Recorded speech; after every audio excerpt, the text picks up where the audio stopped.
Rayne, and I'm here to talk about my newest book, which is called House of the Lost, and is out in mass market paperback in August.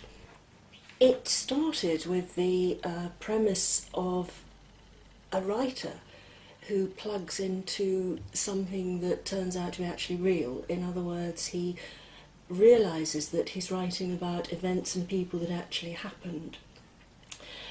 I was very keen on doing something like this.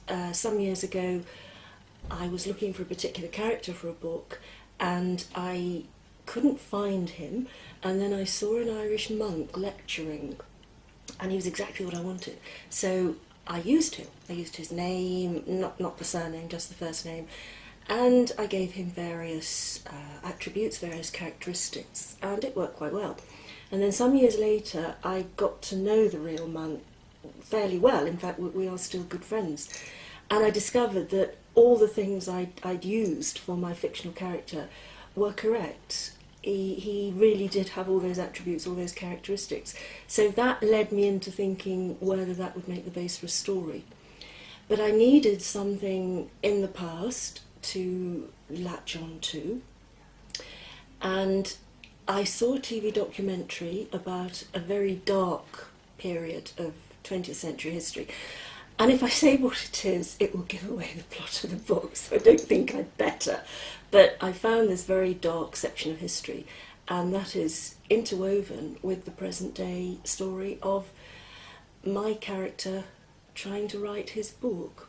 The working day for a writer is not really a very interesting one, but it's a question that often gets asked. And for me it's just 8:30 in the morning at the desk, and if it's much later than that I feel uncomfortable and even guilty.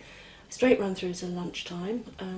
Lunch can be 12 o'clock if work's not going very well, or 2:30 if it is. Break in the afternoon, and then another 2, possibly 3 hours early evening. And that's really it, actually.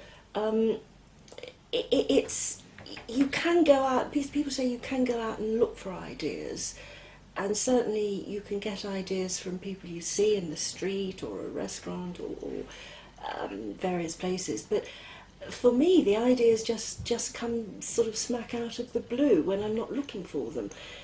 With the book that came out last summer, Ghost Song, I'd wanted to write a book about the Edwardian music halls for a very long time. My father was a music hall performer in the 1920s and 1930s, but I couldn't see how it could be used until my brother made a chance remark about music hall songs and how they are very often there's a much deeper meaning in them than you would think.